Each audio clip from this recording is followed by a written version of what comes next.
শেষ ইন্নাল্লাহা বিমা তা'মালুনা বাসীর। আল্লাহ তাআলা বলে তুমি আমার ভেবো না, আমি সব এত মানুষের কর্মকাণ্ড আমি একসাথে দেখি কিনা। আল্লাহ বলে নিশ্চয়ই আমি আল্লাহ যে যাই করছো আমি 24 ঘন্টা আমার নজরে দেখি। দেখে কিনা? আল্লাহ দেখে না কখন? আল্লাহ দেখে না কখন? আল্লাহ ঘুমায় কখন? রব্বুল আলামিন বিশ্রাম করে কখন? আল্লাহ তাআলা অবসর নেয় কখন? রাত 2টা বাজে, যুবক চারিদিকে একবার চায়, হ্যাঁ মা ঘুমায় গেছে, বাপও ঘুমায় গেছে, ভাই বোনও ঘুমায় গেছে, এবার আস্তে মোবাইলটা খোলে, এবার উলঙ্গ ছবি দেখে। আহ যুবক, কসম খোদা, আল্লাহ তাআলা তখন ডাক দিয়া বলে আনিস আমি না জেগে আছি, আমি দেখছি। আলাম ইয়ালাম বিআন্নাল্লাহা ইয়ারা। আল্লাহ তাআলা বলে বান্দা শোনো, আমি দেখছি, এই আমি দেখতেছি রে, আমি আছি, আমি আছি। টেবিলের নিচে অবৈধ টাকা গুনতেছ, আল্লাহ বলে বান্দা আমি দেখছি। মিথ্যা বলছো, আমি শুনতেছি। তাইলে আল্লাহকে ফাঁকি দেওয়ার সুযোগ আছে কি? কথা বলেন। অতএব আল্লাহ তাআলা বলেন ইন্নাল্লাহা বিমা তা'মালুনা বাসীর, নিশ্চয়ই আল্লাহ তাআলা তোমরা যা করছো তা পুরোপুরি দেখছেন। এখন এই 2 আয়াতের খোলাসা কি, সারাংশ কথা হলো এই, কাফের বেঈমান তুমি শুধু মিলাও ভাইয়া, আমার কথা একটাই, তোমার চুল, তোমার প্যান্ট, তোমার জামা, তোমার গেঞ্জি, তোমার স্টাইল, তোমার এই সাজগোজ, তুমি একটাবার বিবেককে প্রশ্ন করো আমি এটা কার সাথে মিলাইলাম। কথাটা আমার বুঝেন নাই? প্রতিটা মানুষ সৃষ্টিগতভাবে অনুকরণ প্রিয়, এটা মনে রাখেন। এই আমার শেষ কথাটা বুঝছেন? প্রত্যেক মানুষ অনুকরণ প্রিয়, অর্থাৎ প্রতিটা মানুষের স্বভাবগত অভ্যাস এটা, সে অন্যেরটা দেখে, বুঝেন নাই? আরেকজনেরটা দেখে দেখে নিজেকে সাজাইতে, নিজেকে অনুকরণ করতে এটা আগ্রহী হয়। এটা মানুষের সত্তাগত মজ্জাগত একটা স্বভাব, স্বাভাবিক। সে আরেকজনেরটা দেখে, তাহলে অনুকরণ করেই করে মানুষ। এখন এই অনুকরণটা আমি মুসলমান কার করছি? আল্লাহর নবী সেটাই বলছেন, মান তাশাব্বাহা বিকওমিন ফাহুয়া মিনহুম। তুমি যার অনুসরণ করবে হাসরে তুমি তার সঙ্গী হবে। আজ যে তোমার বন্ধু সেদিনও সেই তোমার বন্ধু। মা কথা বোঝেন নাই? আজকে তোমারে কারাইয়া মুতুন্না হলা হেতে তোমার বন্ধু, আর হাসরের মাঠে আবু বকর সিদ্দিক তোমার বন্ধু হইব না? আল্লাহ ফেরা জায়গা পাও না। কথা বলেন না কেন? আজকে ফেন্সিকর বাবাকর সে তোমার বন্ধু, হাসরের ময়দানে জুনায়েদ বাগদাদি তোমার বন্ধু। কথা বলে। আজ যে কালো, আজ যে কালো, আজ ইনশাআল্লাহ আমরা এই জন্য নিজেরাই ফিকির করি, নিজেরা যতটুকুই চলি ফিরি ওলামায়ে কেরামের সাথে, আল্লাহ ওয়ালাদের সাথে, জিন্দেগি পাশে এক আল্লাহ ওয়ালার সোহবতে জিন্দেগি কাটাই, মনে করি এটা আমার দুনিয়াতেও উপকার, আখিরাতেও উপকার, আখিরাতেও উপকার। অতএব আমরা সবাই মিলে ইনশাআল্লাহ আজকের এই যুব সমাজের অনেক আগ্রহ, অনেক উৎসাহ উদ্দীপনা আমার মসজিদে গিয়ে দাওয়াত দিয়ে আসছে। আমিও চেষ্টা করছি। আমার আজকে সকালবেলা আমি ফজরের পরে একটু পরেই ঢাকা গেছি, উত্তরা ল্যাব 8 বাংলাদেশের বিখ্যাত হসপিটাল, ওইখানে বড় ডাক্তার দেখাইছি, গলার ডাক্তার। আমার গলার সমস্যা, তো আমার এই ডাক্তার সাহেব প্রথম ওষুধ দিছে, কথা বলা একদম নিষেধ। এটা হলো প্রথম ওষুধ। তোরা আমার সাথে কই মাসুদ ভাই কই, ওই যে আমার সাথে আরেকজন মাওলানা সাহেব ছিল, মাওলানা মাসুদ জামিল ভাই, আমি ওনারে কইলাম গাড়িতে বইয়ে বইয়া, আল্লাহ বাঁচাইছে ডাক্তার ওয়াজ নিষেধ এটা কয় নাই, কইছে কথা বলা নিষেধ।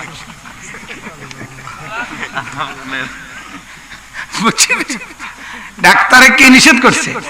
কইছে কথা বলা নিষেধ, ওয়াজ করা নিষেধ, এইটা উনি কয় নাই। তাহলে তার অসুবিধা নাই, ওয়াজ করা যাইব বুঝে। তার মানে আসলে কথা হলো এই, ডাক্তার সাহেব বলছে কথা বলা নিষেধ, কিন্তু ওই যে কোন লোক যে বলছে ওষুধ খাইবার যদি জায়গা থাকতো তো আমি আরো 2টা মিষ্টি খাইলাম, হইলে ও যদি কথাই বন্ধ করতে পারতাম তাইলে তো আমি ডাক্তারের কাছে আর যাওয়া লাগে না। আমার সমস্যাই তো এটা, অনেক কষ্ট হয়, গলায় কফ জমে যায়। আমি গত 4 বছর আগে 2018 সালে জুন মাসে ইন্ডিয়ায় কলকাতা থেকে আমি আমার গলা অপারেশন করছি। আমি কিন্তু অপারেশন গলা, এখন আবার ডাক্তার এই আজকে দেখা বলতেছে 1 মাসের ওষুধ দিছে যে যদি আপনি কথা বলা বন্ধ না করেন ওষুধ খান নাহলে আপনার গলা আবার অপারেশন করতে হবে।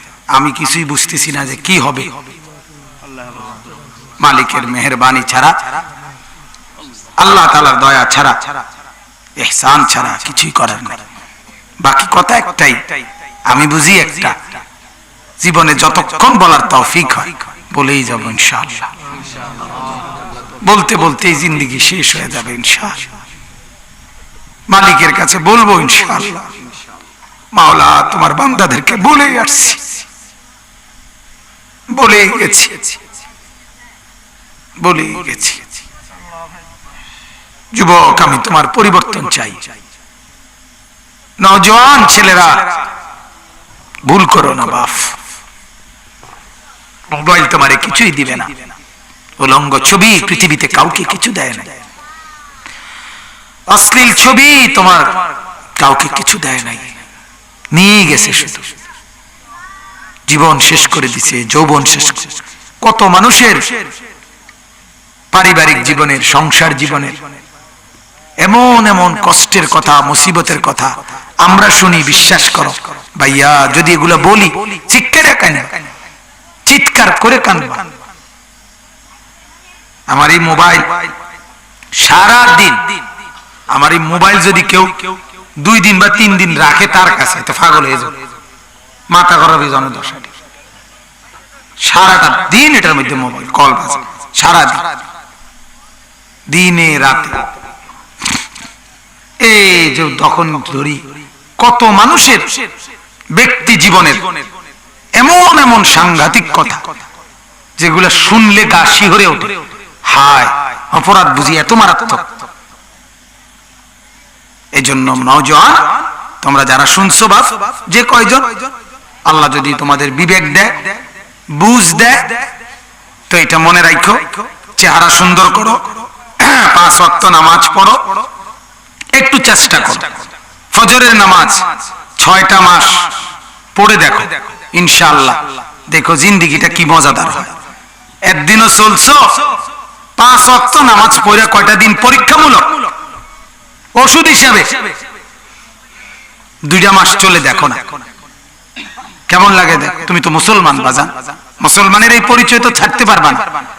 তোমার ইসলাম নামে তো তোমার আইডি কার্ড হয়ে গেছে, মুসলমান এই নাম, তাহলে এই পরিচয় তো তুমি ছাড়তে পারতা না। আর এই পরিচয় থাকলে কাফের বেঈমান ষড়যন্ত্র, জুলুম, নির্যাতন বন্ধ করতো না। কথা বোঝেন?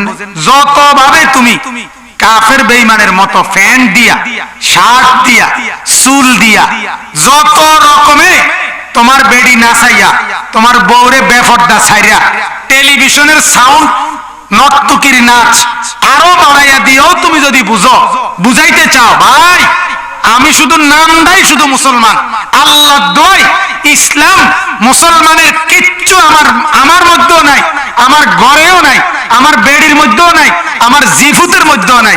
তারপরেও কাফের বেঈমান সুযোগ পাইলে জুলুম আর নির্যাতন, হত্যা করতে, জুলুম করতে 1 বিন্দুও দেরি করবে না। আমি বলব, মনে রাখ, কারণ নাম তো তোমার মুসলমান, বংশ তো তোমার মুসলমান। অতএব ইসলাম বাদ দিয়া অন্য কিছুতে কিছুই পাবা না ভাইয়া, কেউ আশ্রয় দিবে না। আল্লাহ কোরআনে যেখানে বলছে, ওয়ালান তারদা আনকাল ইয়াহুদ ওয়ালান নাসারা হাত্তা তাত্তাবিআ মিল্লাতাহুম, আল্লাহ বলে ইহুদি আর খ্রিস্টানের আকাঙ্ক্ষা একটাই, তুমি তার ধর্মের অনুসারী হও, তুমি কাফের হও, এটাই তাদের আকাঙ্ক্ষা। বলেন নাউজুবিল্লাহ।